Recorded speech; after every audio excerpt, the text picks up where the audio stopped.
22.000 2 fois. 22.000 2 maal. 2 maal.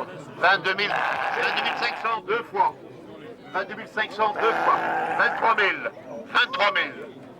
23.000 une fois. 23.000 une fois. 23.000 1 maal. 1 maal. 23.000 2 fois. 23.000 2 maal. 23.000 2 maal. Attention, adjudant. 23.000 23.000 3 fois.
Oui, donc j'ai un élevage de brebis Texel en pure race.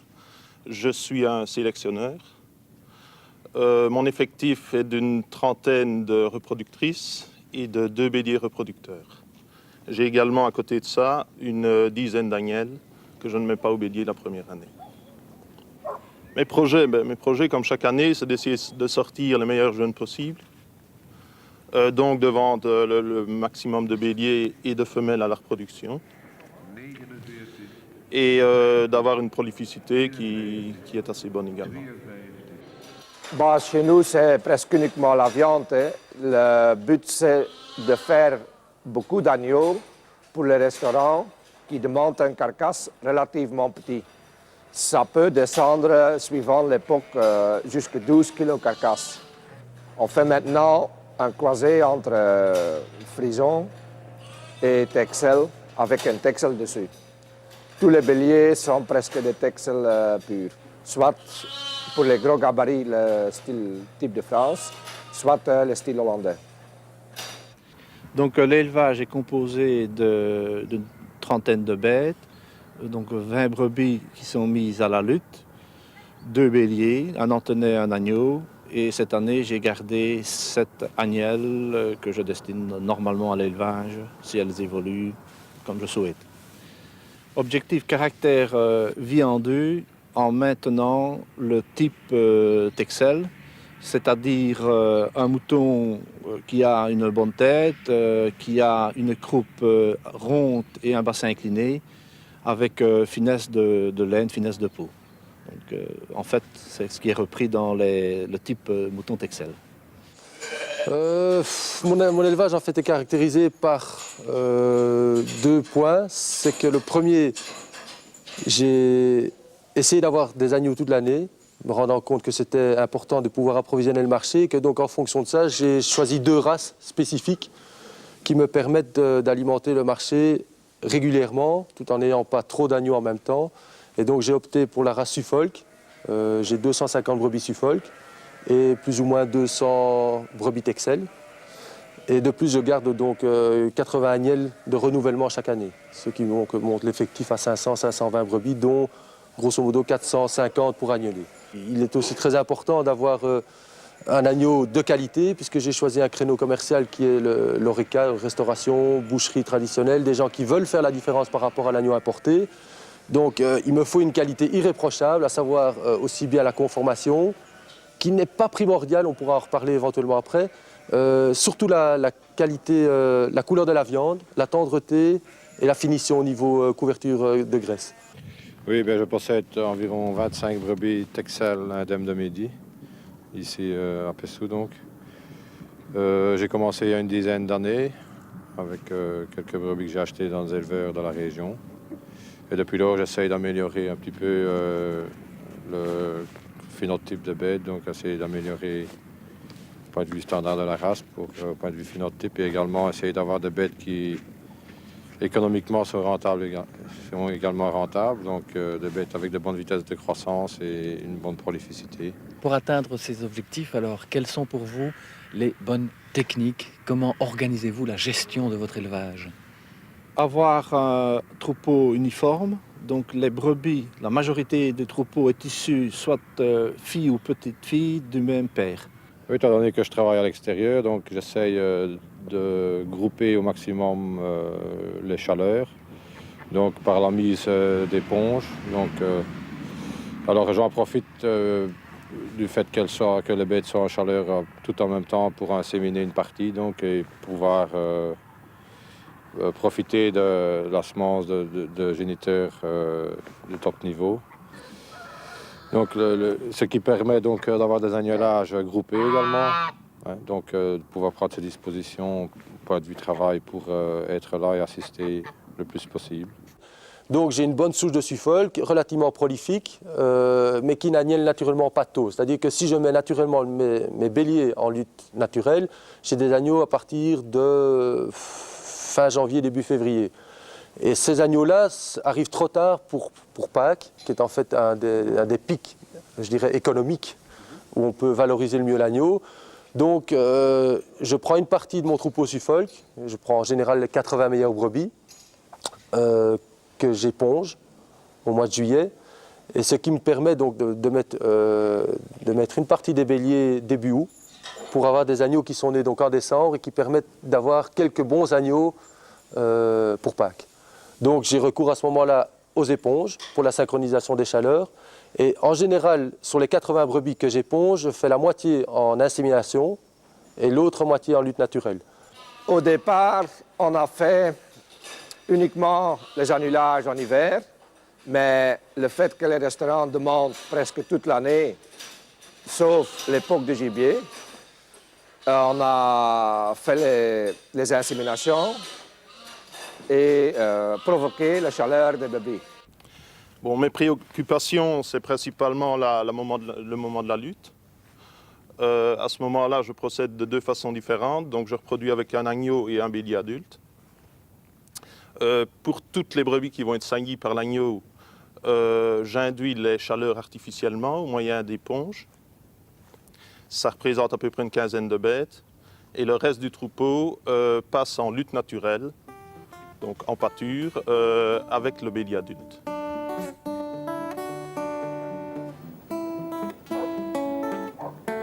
Pour réaliser une bonne rentabilité en quantité et en qualité, il est tout d'abord nécessaire d'assurer une amélioration du troupeau et ensuite d'avoir une bonne technique d'élevage. Ces témoignages attestent que pour l'amélioration du troupeau, on réalise tout d'abord une sélection du bélier. Ensuite, les techniques d'insémination artificielle permettent d'utiliser le sperme sélectionné avec un grand nombre de brebis. Enfin, les techniques de fécondation in vitro et de transfert d'embryons permettent de coupler à la fois les progrès dus au mâle à ceux apportés par la brebis. Pour les techniques d'élevage et afin de réaliser une bonne gestion, il est utile de contrôler l'ensemble du cycle de reproduction depuis l'ovulation, la fécondation, la gestation jusqu'à l'agnelage. Cette série vous propose d'étudier le contrôle de l'ovulation, la sélection, l'insémination artificielle. Plus tard, nous nous intéresserons à la fécondation in vitro, la gestation et son suivi.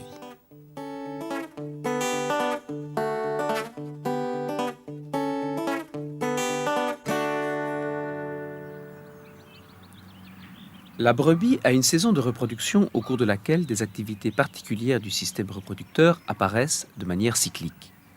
Ces cycles sont dirigés par un système de contrôle. Les connaissances actuelles permettent à l'éleveur d'agir sur ce système pour contrôler les ovulations. Le mouton est une espèce caractérisée par une saison de reproduction bien définie. Ce sont les modifications de la photopériode, c'est-à-dire du rapport de la longueur du jour sur celle de la nuit, qui règlent le début et la fin de cette saison de reproduction. Ce phénomène constitue une adaptation de la race à la disponibilité alimentaire, variable selon la latitude. Sur ce graphique, nous observons l'évolution de la longueur du jour au long de l'année. La fréquence des saillies fécondantes enregistrées en Belgique montre que la race Texel présente une période fécondante très courte. La grande majorité des animaux est saillie entre le 15 septembre et la fin octobre.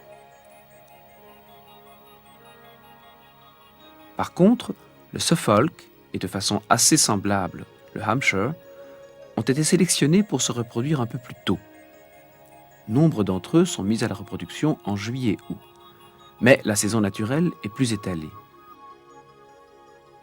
Les premières saillies fécondantes enregistrées en juin-juillet sont souvent induites par l'effet bélier, c'est-à-dire l'induction des cycles par l'introduction du bélier dans le troupeau. Enfin, l'Île-de-France est une race sélectionnée pour son aptitude au désaisonnement. Quelle que soit la période de l'année, l'effet bélier peut déclencher une série d'ovulations fécondantes. Cette race est alors surtout mise à la reproduction lorsque les autres sont au repos sexuel. Cependant, naturellement, les brebis de cette race, comme les autres, connaissent une saison de reproduction lorsque la longueur des jours diminue.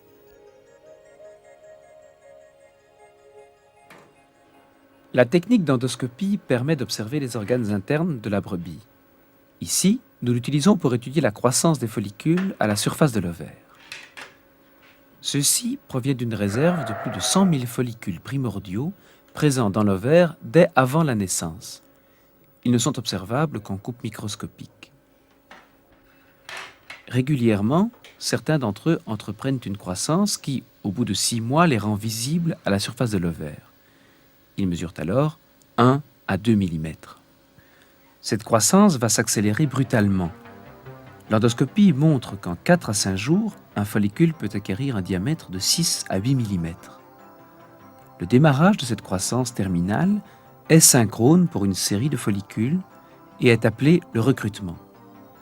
Ainsi, ces follicules entreprennent tous leur développement sur un jour ou deux, puis disparaissent l'un après l'autre au cours d'une période dite de sélection.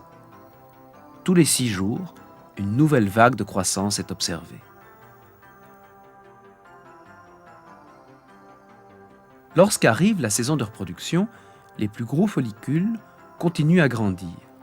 Leur paroi devient très mince, puis se perce, et l'ovule est émis avec les cellules qui l'entourent et le fluide folliculaire.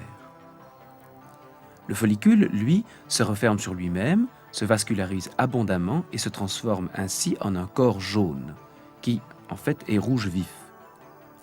Ce corps jaune se développe rapidement en faisant saillie à la surface de l'ovaire. Il atteint son volume maximum vers le 8e jour, se maintient jusqu'au 12e jour, puis se décolore, perd son activité et disparaît progressivement. Pendant ce temps, les vagues de croissance folliculaire se poursuivent de 6 jours en 6 jours. Les 2 vagues qui se déroulent pendant l'activité du corps jaune concernent des follicules qui, tous, s'atrésident et disparaissent à un moment donné. Par contre, lorsque le corps jaune perd son activité, la 3e vague va comporter un ou quelques follicules qui atteindront l'ovulation et se transformeront à leur tour en corps jaune.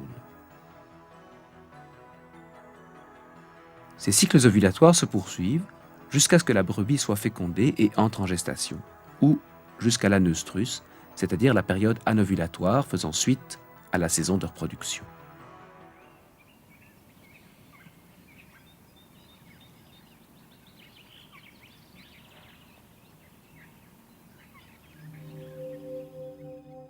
Un mécanisme de contrôle gère les informations données par différents niveaux de l'organisme. Il module l'activité du système reproducteur. Ce mécanisme de contrôle implique différents niveaux d'action qui se régulent l'un l'autre. Les influx sensitifs qui renseignent l'animal sur son environnement progressent dans le système nerveux central, sont analysés au niveau du cerveau et aboutissent à une série de noyaux responsables de sécrétions endocrines. Ces hormones circulent dans le sang pour atteindre les organes cibles. L'épiphyse est une petite glande du cerveau qui sécrète la mélatonine lorsqu'il fait noir. Son rythme d'émission est donc le reflet de la photopériode. Elle fait le relais entre la longueur du jour et le système reproducteur en influençant les différents niveaux de contrôle, hypothalamus, hypophyse et ovaire.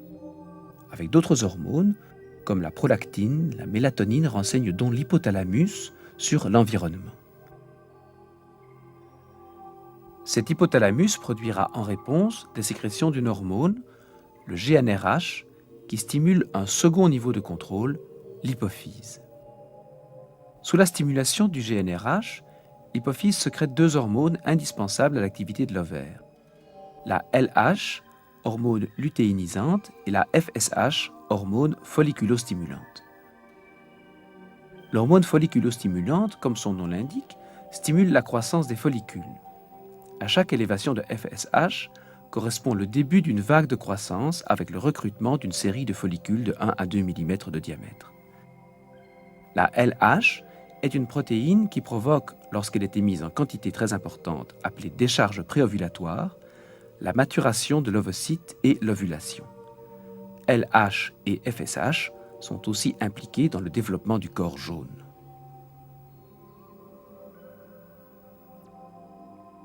Les ovaires forment le troisième niveau du système reproducteur. Sous l'influence de la LH et de la FSH, les follicules se développent et sécrètent de plus en plus d'estradiol, E2. Les corps jaunes, eux, sécrètent la progestérone, P4, en quantité croissante du jour 1 au jour 8 du cycle, puis les teneurs se stabilisent et enfin régressent rapidement après le 12e jour pour devenir presque nulles le 14e. La P4 agit sur l'hypothalamus en empêchant les décharges de GnRH responsables de l'ovulation. Les deux, par contre, provoquent ces décharges préovulatoires si elles ne sont pas inhibées par la P4. Les deux agit aussi sur l'hypophyse pour diminuer la sécrétion de FSH. Elle s'oppose donc au développement du follicule qui l'a produite. L'utérus forme le dernier niveau du système reproducteur. Soumis à l'influence de l'E2 et de la P4, il se développe peu après l'ovulation pour accueillir l'embryon qui pourrait être formé après fécondation de l'ovule dans l'oviducte.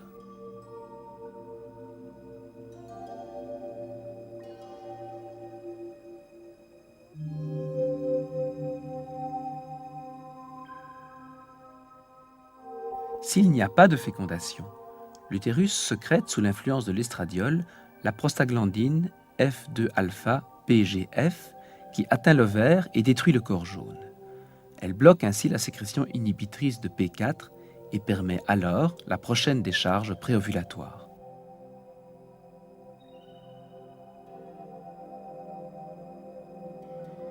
Le cycle ovarien de la brebis peut donc être schématisé ainsi. Les deux premières croissances folliculaires qui suivent une ovulation sont accompagnées du développement du corps jaune. Leur sécrétion inhibe les décharges ovulatoires, mais prépare l'utérus. Celui-ci produit alors de la PGF2-alpha qui inactive le corps jaune et sa sécrétion de P4. La troisième vague de follicules peut alors se poursuivre jusqu'à la maturation, induire la décharge ovulatoire, puis l'ovulation, bouclant ainsi le cycle. Sur la base de ces connaissances, il est possible de contrôler artificiellement l'ovulation et les chaleurs qui l'accompagnent. S'il est théoriquement possible d'agir sur tous les niveaux du contrôle que nous venons de décrire, en pratique, c'est l'effet inhibiteur de la P4 sur l'ovulation et l'effet stimulateur de la FSH sur la croissance des follicules et l'ovulation qui seront utilisés. La technique la plus fréquemment utilisée, efficace tant en anœstrus qu'en saison de reproduction, est l'apport de progestérone ou d'un progestagène de synthèse complété par une injection d'une hormone folliculostimulante.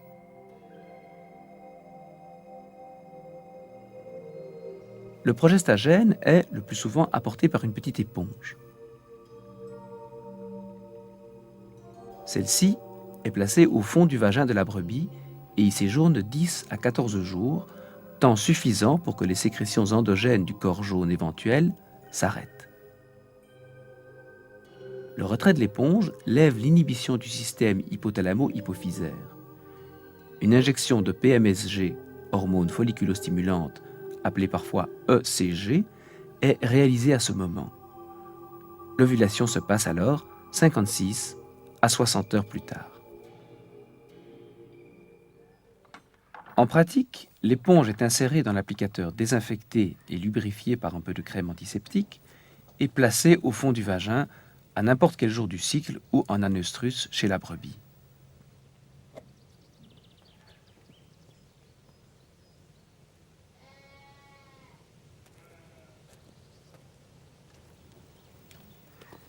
« 10 à 14 jours plus tard, au matin généralement, l'éponge est retirée en tirant sur la ficelle et une injection de PMSG est réalisée.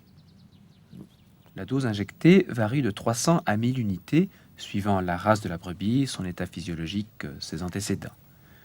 En général, l'éleveur adapte cette dose en fonction de son expérience. 54 heures après le retrait de l'éponge et l'injection de PMSG, la brebis est inséminée, soit naturellement par monte en main contrôlé, soit artificiellement. Par exemple, si les éponges sont retirées à 8 heures du matin, l'insémination aura lieu à 14 heures le surlendemain. Un suivi rigoureux de ce timing est indispensable car les spermatozoïdes n'ont pas une durée de vie très longue et l'ovule encore moins. Il est donc impératif de rester dans la fourchette de 53 à 55 heures. Une seconde technique peut être appliquée pour synchroniser les brebis en cycle.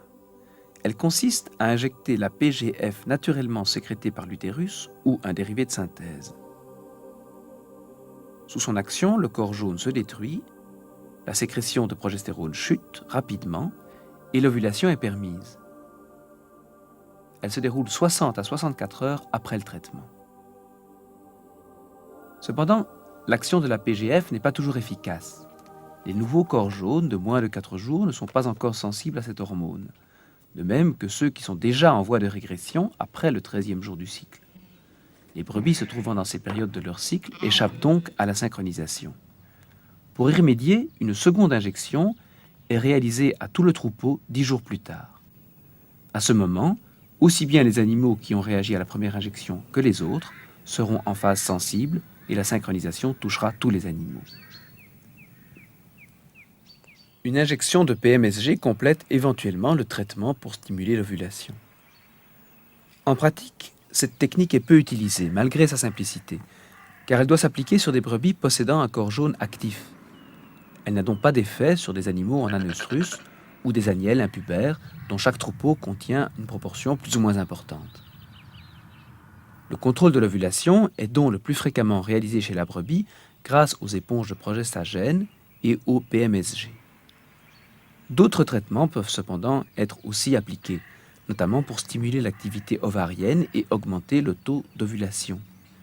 Ils sont basés par exemple sur l'utilisation de la mélatonine, du GnRH ou l'immunisation contre les substances inhibitrices.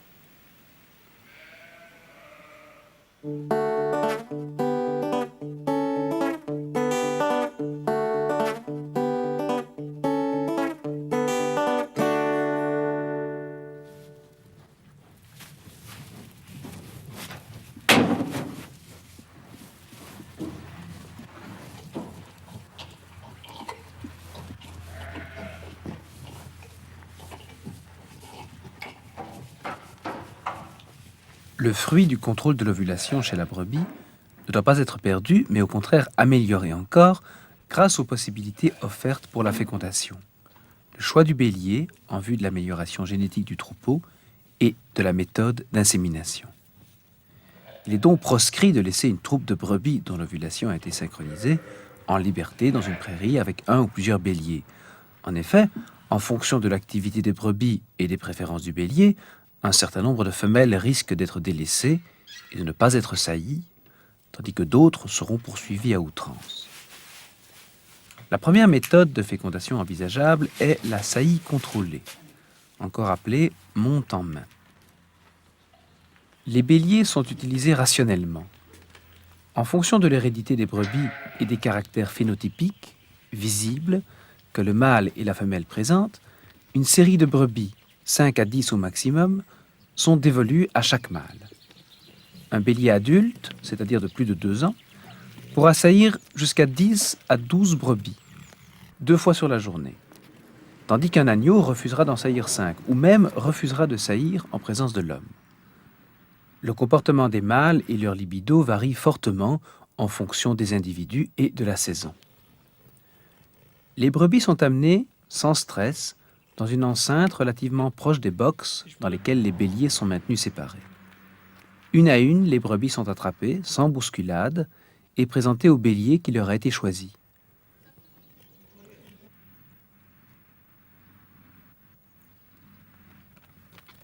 Le coup de rein du mâle, significatif de l'éjaculation, assure l'éleveur que l'accouplement s'est bien passé. Ensuite, les brebis resteront calmes au moins 2 heures avant d'être relâchées.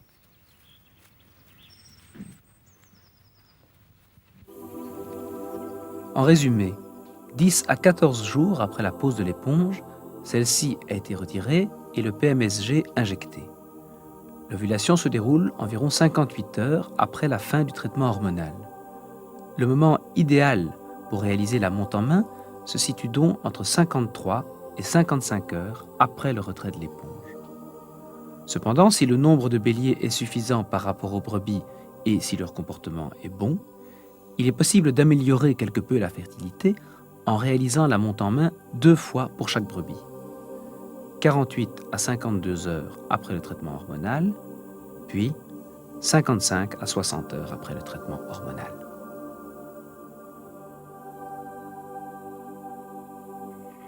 La seconde solution pour assurer la fécondation des brebis dont l'ovulation est contrôlée est l'insémination artificielle. Les centres d'insémination disposent de béliers d'élite, sélectionnés et entraînés en permanence à fournir une semence de qualité. 3 étapes peuvent être distinguées dans l'insémination artificielle: le prélèvement du sperme, l'analyse et le conditionnement de la semence, la pose de la semence dans les voies génitales de la femelle.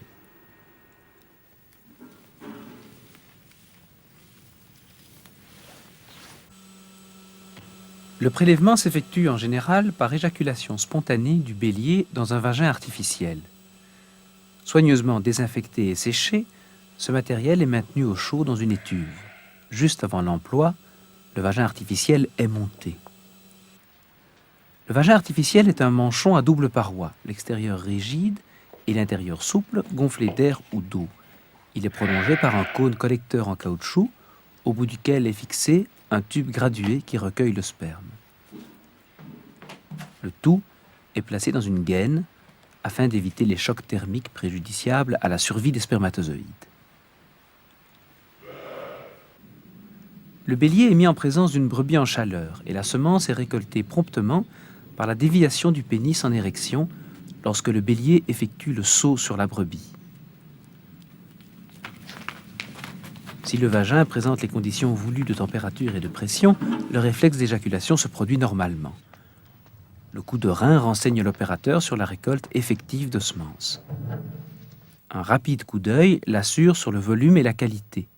Nous avons ici 1,5 ml d'une semence à l'aspect parfaitement correct. Sa couleur est blanc crémeux, sa consistance légèrement visqueuse. On observe à l'œil nu les mouvements de masse des spermatozoïdes.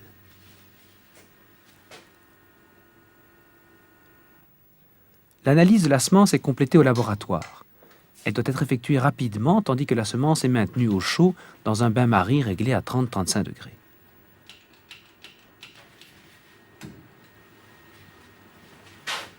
La vitalité de la semence est estimée au microscope à faible grossissement. Des tourbillons de spermatozoïdes, plus ou moins tumultueux, sont classifiés sur une échelle un peu subjective de 0 à 5. À 0, la semence est morte. À 1, les spermatozoïdes sont animés de mouvements individuels. À 2, un léger mouvement d'ensemble apparaît. De 3 à 5, des vagues de spermatozoïdes de plus en plus rapides sont observées. Ici, nous pouvons estimer la motilité massale à 4,5. Une motilité supérieure à 4 est requise pour que la semence soit conservée pour l'insémination artificielle. Le sperme récolté peut être encore soumis à des analyses complémentaires. Une coloration vitale permet de dénombrer les spermatozoïdes vivants et normaux. Une goutte de semence est mélangée à du colorant. Après 1 minute, cette goutte est étalée et observée au microscope.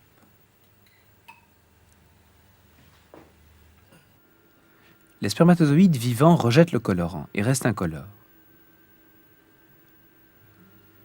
Les morts apparaissent roses. Les formats normaux sont observés. Ici, une tête sans queue.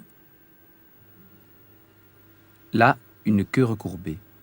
Les éjaculats comportant plus de 20% de spermatozoïdes morts ou anormaux sont rejetés. Un autre test, simple à réaliser, consiste à évaluer la motilité individuelle des spermatozoïdes. Une petite goutte de semence diluée est placée entre lame et lamelle sur la platine chauffante d'un microscope et le mouvement rectiligne, tournoyant, vibrant ou inexistant de chaque spermatozoïde est enregistré.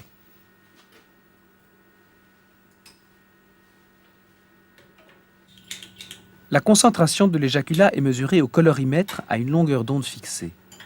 50 microlitres de semences sont prélevés et dilués 200 fois dans un sérum physiologique additionné de 2% de formol pour bloquer les mouvements des spermatozoïdes.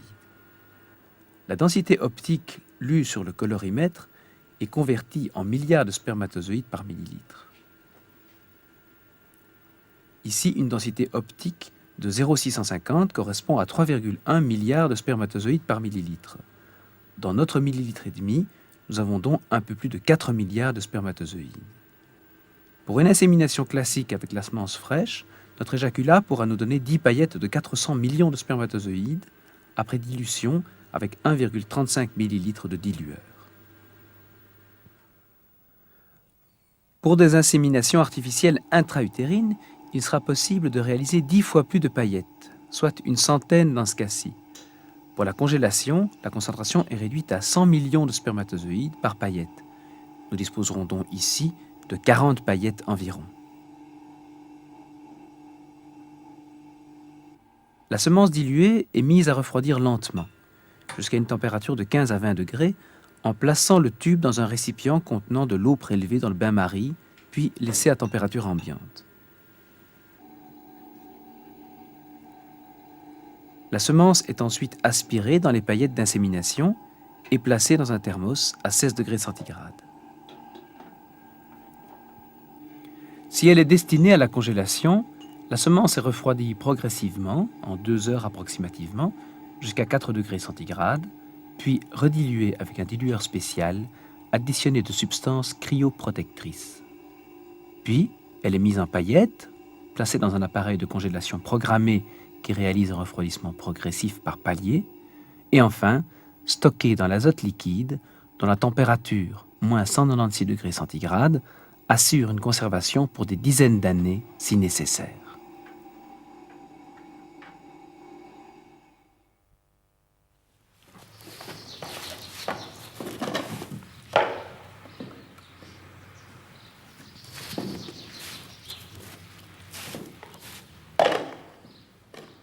La majorité des inséminations est réalisée avec de la semence fraîchement prélevée. Elle se fait à l'entrée du col du cervix par voie vaginale. Cette insémination artificielle exocervicale se réalise très simplement. La paillette de semence est placée dans le pistolet avec une gaine stérile à usage unique. La brebis est placée sur un chevalet et le col de l'utérus est visualisé grâce à un spéculum muni d'un éclairage incorporé. Le pistolet est introduit à l'entrée du cervix. La semence est injectée entre les replis.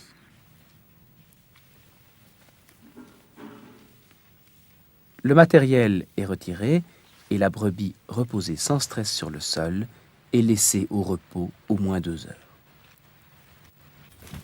Si le chantier est bien organisé, l'opération nécessite environ 1 minute par brebis.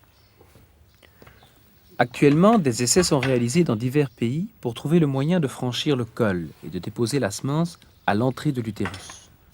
Mais le col de la brebis présente de telles circonvolutions que cette technique est très difficile et impossible à réaliser de manière non traumatisante chez de nombreux individus.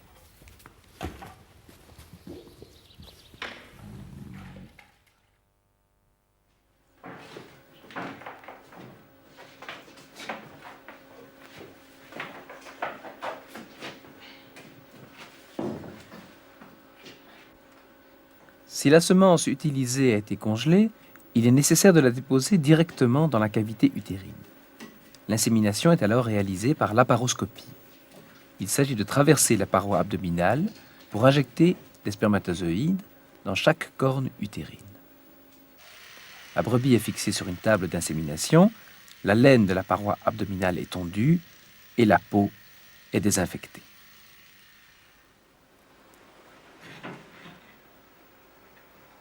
Une anesthésie locale est pratiquée aux endroits où seront introduits l'endoscope et le pistolet d'insémination. Ces deux instruments ont un diamètre de 5 mm. Le premier est raccordé à une source de lumière et relié à une caméra miniaturisée. Il permet d'observer les viscères. Le second permet de positionner les organes, puis d'injecter, grâce à une très petite aiguille, la semence diluée dans chacune des cornes. La paillette de semence est décongelée dans un bain-marie à 38 degrés centigrades et introduite dans le pistolet. Après le montage du pistolet d'insémination, l'arrière-train de la brebis est soulevé de façon à ce que les viscères soient tassés contre le diaphragme. De ce fait, le système reproducteur peut être visualisé beaucoup plus facilement.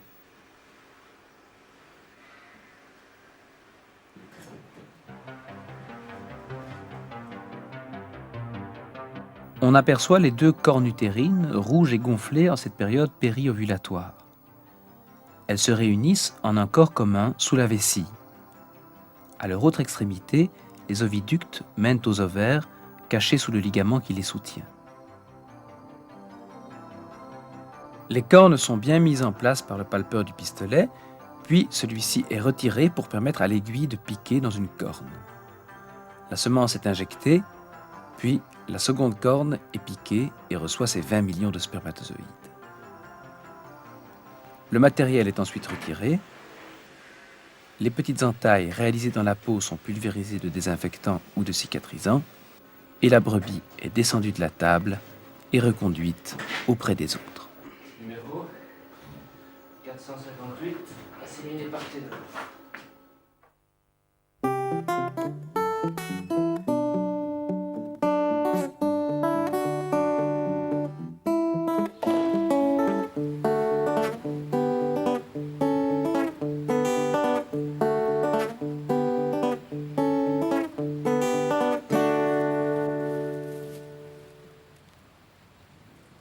L'insémination artificielle permet d'améliorer rapidement une race par l'utilisation intensive de mâles sélectionnés et améliorateurs. Pour accélérer encore les progrès de la sélection, la fécondation in vitro permet d'utiliser les ovules produits par des femelles d'élite et de faire porter les jeunes par d'autres femelles. Le prélèvement d'ovocytes se réalise par simple aspiration du contenu des follicules de 3 à 6 mm de diamètre présents à la surface de l'ovaire. Ici, les ovaires proviennent d'un abattoir où ils ont été recueillis et transportés dans un liquide physiologique chaud. Les follicules ovariens sont reconnaissables à leur couleur grise due à leur contenu liquide. En aspirant le liquide avec une dépression adéquate, l'ovocyte qui se trouve sur la paroi interne du follicule est décollé et recueilli avec le fluide folliculaire. L'aiguille est simplement insérée sous la paroi du follicule et son contenu est aspiré. Notez que cette opération réalisée ici à titre expérimental peut l'être sur des brebis d'élite vivantes par laparoscopie.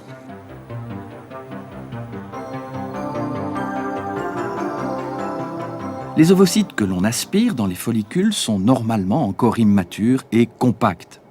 Ils sont observés au binoculaire, triés et lavés plusieurs fois dans un milieu stérile.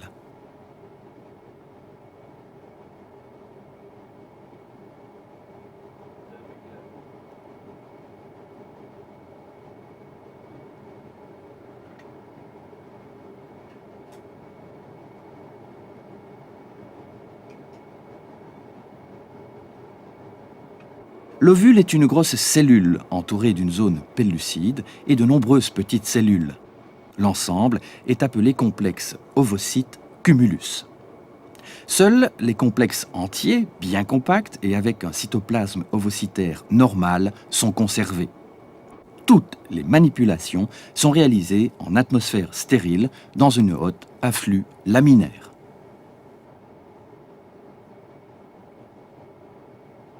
Les COC sont placés par 20 ou 30 dans les pouilles d'une boîte contenant du milieu de maturation stérile. Ce milieu peut contenir des hormones ovariennes, des hormones gonadotropes et du fluide folliculaire filtré.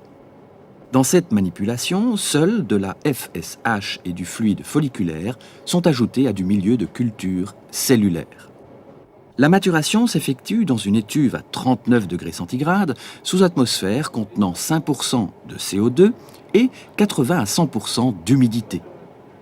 Elle se poursuit pendant 24 heures. Les cellules qui entourent l'ovocyte s'expansent progressivement et forment la corona radiata, nuage de cellules entourant l'ovule. La maturation ovocytaire peut être confirmée après le retrait de cellules de la corona radiata.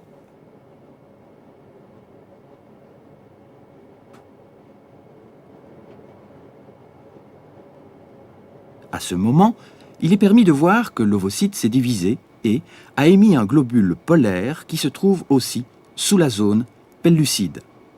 Une coloration au fluorochrome permet de visualiser encore mieux cette étape de la méiose. Après cette maturation, les ovules sont placés dans un nouveau milieu de culture mis au point pour favoriser la fécondation.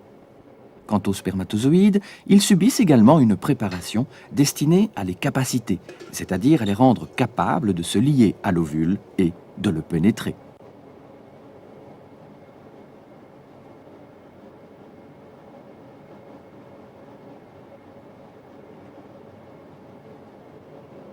Ils sont placés 1 à 2 heures dans un milieu de capacitation, puis introduits dans le tube contenant les ovules à raison d'1 million de spermatozoïdes par tube de 20 à 50 ovules. La fécondation se passe assez rapidement et entraîne une série de modifications dans l'ovule. Ce stade peut être observé 16 à 18 heures après la mise en présence des ovules et des spermatozoïdes. On a facilité ici cette observation en éclaircissant le cytoplasme de l'ovule par fixation dans un milieu dégraissant à base d'éthanol et d'acide acétique. Le spermatozoïde a pénétré entièrement dans l'ovule. Son noyau a subi diverses transformations et forme le pronucléus mâle qui s'installe à proximité du pronucléus femelle. Nous sommes donc en présence d'un œuf ou zygote susceptible d'entamer un développement embryonnaire. Placés dans les cuves à 39 degrés centigrades, les zygotes vont commencer à se diviser. Les clivages sont observables après 48 heures. Tout en gardant le même volume, l'embryon se divise, forme une morula, puis une blastula, où l'on distingue le bouton embryonnaire qui deviendra le jeune et le trophoblaste qui participera à la formation du placenta. C'est après une semaine de développement que l'embryon atteint un stade blastula transférable.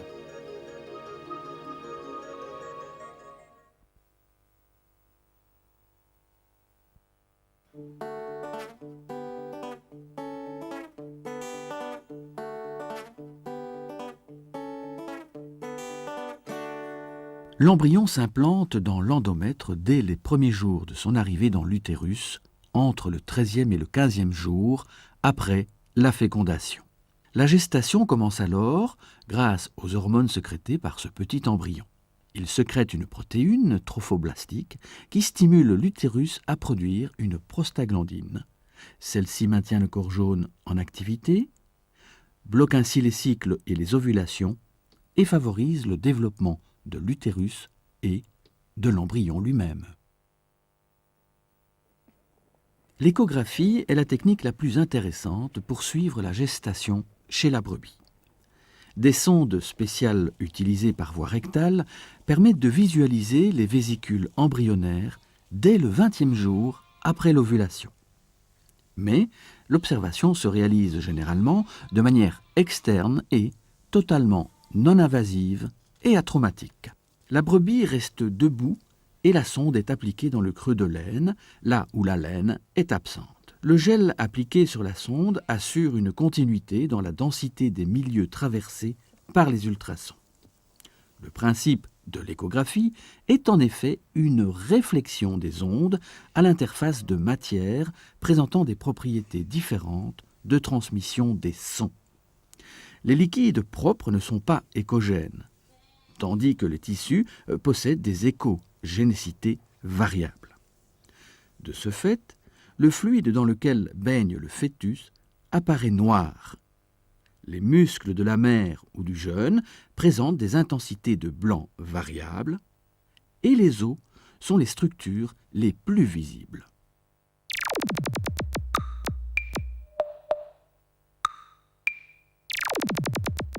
Il est parfois possible de diagnostiquer une gestation dès la 4e semaine. Après l'ovulation ou l'insémination, les cornes utérines apparaissent en noir, signe qu'elles se développent et contiennent du liquide. Ici, 4 zones bien délimitées correspondent aux cornes, encore repliées sur elles-mêmes, comme en dehors de la gestation. L'embryon n'est matérialisé que par un halo écogène accolé à la paroi utérine ou qui flotte dans la cavité.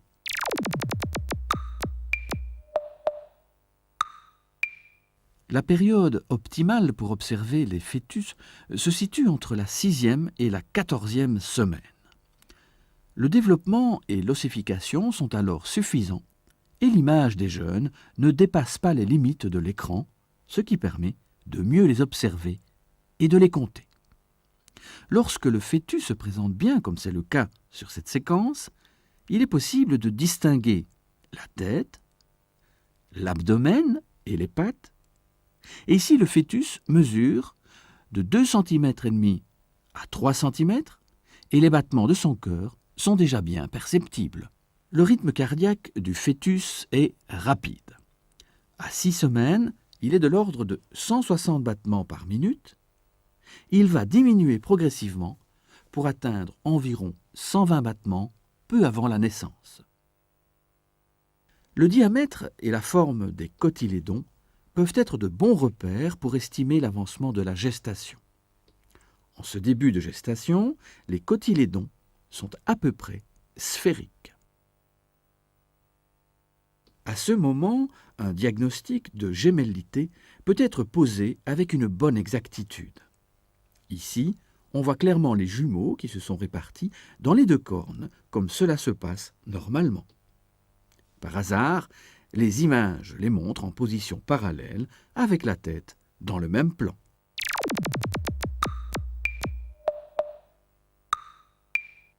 À 7 semaines, le fœtus est bien développé. On peut estimer sa taille à 6 cm. Ces images montrent la tête dont la longueur peut servir d'estimateur de l'âge. À 6 semaines, la tête a une longueur de 2 cm. Elle peut être mesurée jusqu'à 4 mois au maximum, après quoi le fœtus prend trop de place sur l'écran. À 4 mois, la tête mesure 6 cm. Le cordon ombilical qui relie le jeune à la placentation cotylédonaire peut parfois être observé. À partir de la 7e semaine, l'ossification est bien marquée. Ces images montrent les vertèbres et tous les os qui apparaissent plus écogènes et donc blancs. Ce fœtus, de 51 jours, mesure environ 12 cm. Une particularité de cette période est la modification des cotylédons qui se creusent et semblent devenir annulaires. Ils présentent une évolution assez particulière de leur diamètre qui passe pour un maximum entre 10 et 12 semaines de gestation, puis diminue légèrement. Le cordon ombilical qui relie le jeune au placenta peut parfois être observé. C'est ce que nous montre cette séquence.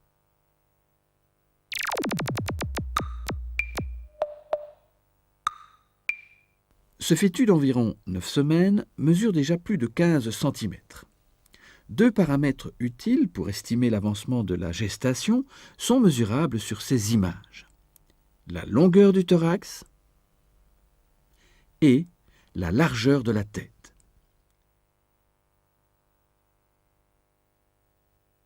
Les cotylédons sont fortement creusés. La largeur de la tête passe de 1,5 cm à 5,5 cm entre la 5e et la 17e semaine de gestation. Le thorax suit une croissance quasiment linéaire de 2 à 13 cm de la 5e à la 15e semaine de gestation, après quoi il n'est plus mesurable sur l'écran. Cet autre enregistrement, pris à 9 semaines, montre qu'à ce moment, la détermination du nombre de jeunes est assez aisée.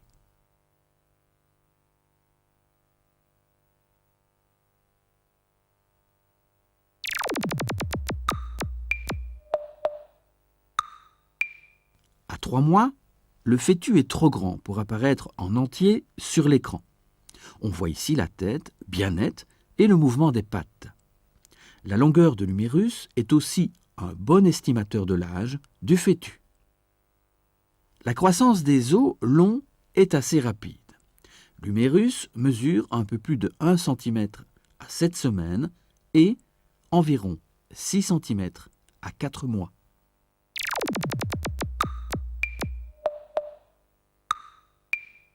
Les images de ce fœtus de 13 semaines sont moins faciles à interpréter car il apparaît partiellement. Mais des mouvements sont ici bien nets. Les membres apparaissent avec leur musculature. Cet enregistrement réalisé sur un fœtus de 17 semaines montre clairement le cœur, ses 4 compartiments et le mouvement des valvules. À partir de cette période, le diagnostic de gémellité est plus aléatoire car les fœtus peuvent rarement être observés distinctement.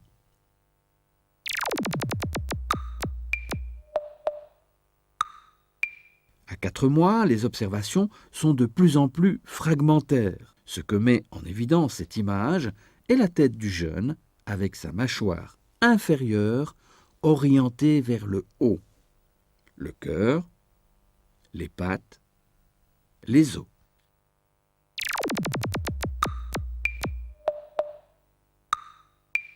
L'agnelage se passe entre 140 et 150 jours après la fécondation. C'est l'agneau qui est le responsable du déclenchement des contractions et de tout le processus de la mise bas.